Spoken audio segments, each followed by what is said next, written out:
काय बोललीस तू? हा? लक्ष्मी, सरस्वती, चंडी, अरे या सगळ्या जुन्या युगातल्या गोष्टी झाल्या. हे कलियुग आहे, कलियुग. तिकडे सगळ्यात शक्तिशाली गोष्ट एकाच, असुर. मी येतो, परत येणार मी, परत येणार, परत येणार मी. कुठे चला, मला मारते. बदलले मला मला माफ कर. अगं तू घरात बाहेर काढल्यानंतर रस्त्यावरती मी आणि हे चालत चाललो होतो ग. अण्णा केदारने ना मला किडनॅप केलं आणि आणलं इथे. आत्ताही खोटं बोलताना लाज वाटत नाहीये ना तुला? वल्लरी, पुष्पा खोटं बोलतीये. काही अण्णा केदार तिला किडनॅप वगैरे केलेलं नाही. उलट तिने आणि अण्णा केदार ती दोघांनी मिळून छळ केलंय माझं. ही खोटं बोलतीये. लाज नाही वाटली तुम्हाला हे सगळं करताना? स्त्री असून सुद्धा प्रेरणाताईंवरचे अत्याचार बघत राहिलात तुम्ही. मला सांगा, यांच्या जागी तुम्ही किंवा तुमची सुमन असती तर काय केलं असतं?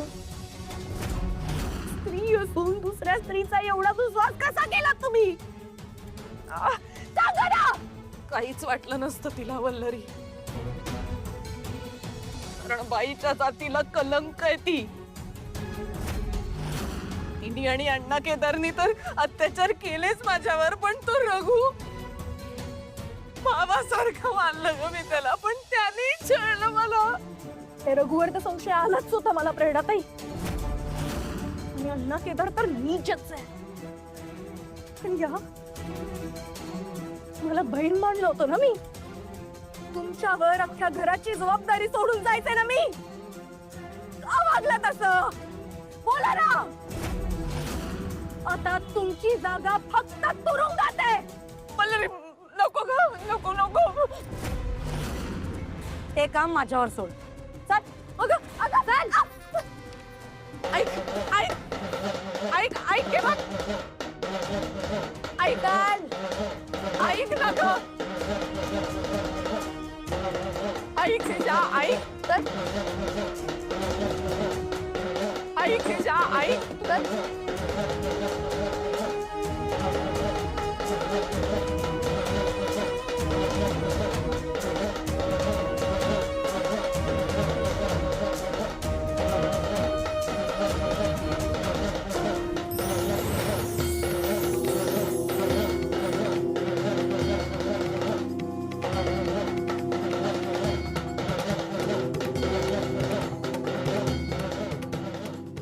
प्रेरणाताई, आता घाबरण्याचं काहीच कारण नाही. पाहिलंत ना तुम्ही, आज दसऱ्याच्या दिवशी वाईटावर पुन्हा चांगल्याचा विजय झालाय. चला आपल्या घरी चला.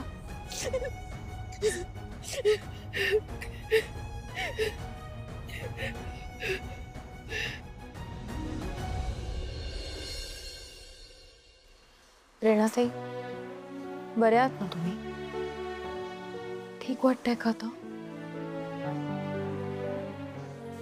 वल्लरी, स्वामींनी माझी अशी का परीक्षा पाहिली असेल गो? माझं काही चुकलं होतं का? नाही प्रेरणाताई, तुमचं अजिबात काही चुकलेलं नाहीये. हो, जगात जशी चांगली माणसं असतात ना, तशीच अण्णा केदार सारखी नीच दुष्ट प्रवृत्तीची माणसं पण असतात, ज्यांना लोकांना ना फक्त त्रास देता येतो. प्रेरणा, मला असं वाटतंय तू अजितला हे सगळं सांगून टाकावंस. काय आणि कसं सांगू शकणार आहे मी अजितला हे सगळं? वल्लरी, तूच सांग ना. त्या अण्णा केदारनी मला आमच्याच घरात इतके दिवस डांबून ठेवलं आणि तरी तो माझ्या अंगाला हातही लावू शकला नाही. ही गोष्ट मी जरी सांगितली तरी अजितला पटणार आहे का?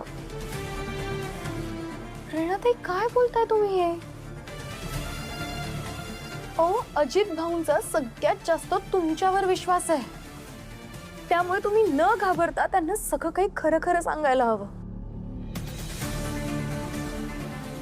प्रेरणाताई, नवरा बायकोच्या नात्यामध्ये विश्वासच तर सगळ्यात महत्वाचा असतो. हे तर तुम्हाला सांगायची गरज आहे का?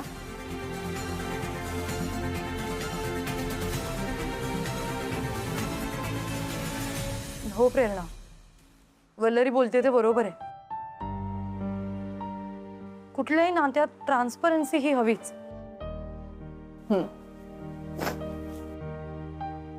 ठीक आहे, मी बोलेन अजितजी, पण मला प्लीज थोडासा वेळ द्या. आणि ही गोष्ट मला माझ्या पद्धतीने हँडल करू द्या. तुम्ही आता काही बोलायला जाऊ नका त्याच्याशी या विषयावर. प्रेरणाताई, आम्ही कोणी काहीही बोलणार नाही. आणि तुम्ही तुम्हाला हवा तितका वेळ घ्या. मला माहिती आहे जे काही घडलंय ते खूप भयानक आहे, पण आता खचून नाही चालणार आणि रडून तर अजिबातच नाही. मला माहिती आहे माझ्या मैत्रिणी अशा खचून जाणाऱ्यातल्या नाही आहेत. So be strong.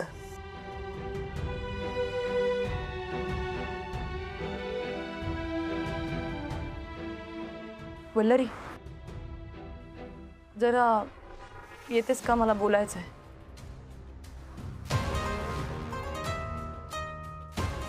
आलोच.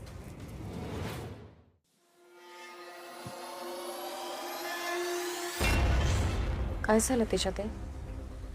वल्लरी, एक गोष्ट तुझ्या लक्षात येते का? आपली रोजच्या संपर्कात असलेली मैत्रीण इतके दिवस संकटात होती आणि आपल्याला कळलं सुद्धा नाही. म्हणजे आपण आपल्या आयुष्यात इतक्या गुंतून गेलोय का की आपल्या जिवलग मैत्रिणींच्या आयुष्यात काय चाललंय, त्या अडचणीत आहेत की नाही हे आपल्याला कळतच नाहीये. दिस इज नॉट डन वल्लरी. अगदी खरं बोलताय तुम्ही त्याच्यात. आता बघा ना, प्रेरणाताई माझ्या प्रत्येक सुखदुःखात माझ्यासोबत होत्या. माझ्या घरातल्या प्रत्येक कार्यक्रमात त्या माझ्यासोबत सहभागी राहिल्या. प्रत्येक संकटात त्या माझ्यासोबत खंबीरपणे उभ्या राहिल्या. आणि मी त्या नवरात्रीत माझ्या घरी आल्या नाही म्हणून एकदाही त्यांना फोन करून नाही विचारलं किंवा त्यांना जाऊन भेटले नाही. त्यांना आधीच संपर्क केला असता तर त्यांच्यावरचं संकट आपल्याला आधीच कळलं असतं. चुकलंच माझं. वल्लरी, तरी प्रेरणा अधेमध्ये का होईना आपल्या कॉन्टॅक्ट मध्ये होती आणि तरीही तिच्यावर ही वेळ आली आणि आपल्याला कळलं नाही. आता विचार कर, श्वेता आणि मिठू, त्यांचं काय? श्वेता आणि मिठू तर आपल्या अजिबात कॉन्टॅक्ट मध्ये नाही आहेत. त्यांच्या आयुष्यात काय चाललंय, त्या ठीक आहेत की नाही, देव न करो पण त्यांच्यावर पण अशीच काही अडचणीची वेळ आली असेल तर. हे बघ, श्वेताच्या आयुष्यात काय चाललंय, ती तिच्या संसारात किती गुरफटली आहे ह्याचा आपल्याला थोडा अंदाज आहे. पण मिठू मिठू गायब आहे इतकी वर्ष, आपल्याला माहितीच नाहीये ती कुठे, ती काय करते. आय नो आपण कॉन्टॅक्ट करायचा प्रयत्न केलाय पण वल्लरी, दिस इज नॉट डन. तुला कळतंय का मी काय म्हणतेय? नाही, तुम्ही एकदम बरोबर बोलताय त्याच्यात. नाही, मिठूताईंना तर आपल्याला शोधण्यापासून तयारी करायची, पण श्वेताताई आपल्याला निदान त्यांच्याबद्दल सगळ्या गोष्टी माहिती तरी आहेत. आपण जाऊन त्यांना भेटूया. ते लाख म्हणत असतील मला भेटायला येऊ नका, मला संपर्क करू नका, पण मला असं वाटतं आपण एकदा जाऊन त्यांची विचारपूस करून यायला हवी. असं म्हणतेस म्हणजे खरंच जाऊया श्वेताकडे? हो, आपण जायला तर हवंच. मिठूताई आणि श्वेताताई या दोघी ठीक आहेत ना, हे आपण आता बघून येऊच या.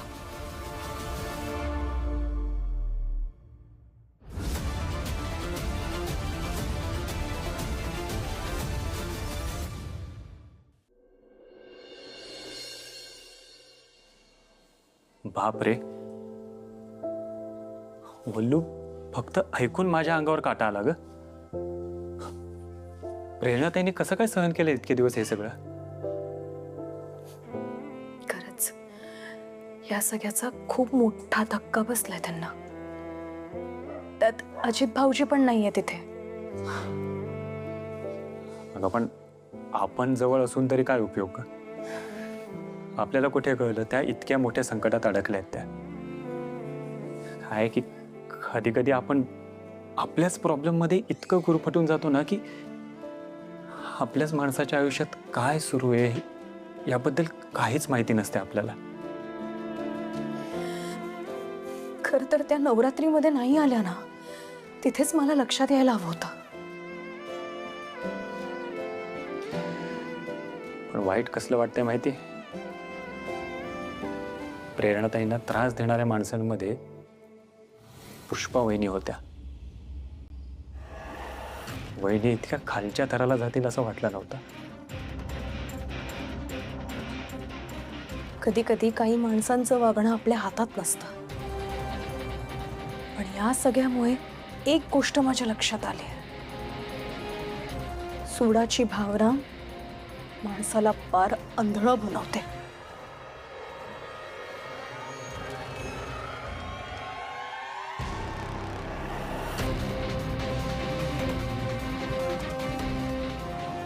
मला काय वाटतं माहितीये, आत्ता प्रेरणाताईंना आपली खरी गरज आहे. काय की त्यांना खूप मोठा मानसिक धक्का बसलाय. आपल्याला त्यातून त्यांना बाहेर काढायला हवं. काय की अजित पण नाहीये. तू प्लीज त्यांना अजिबात एकटं सोडू नकोस. तुम्ही नका काळजी करू. मी आहे ना, मी करीन सगळं मॅनेज.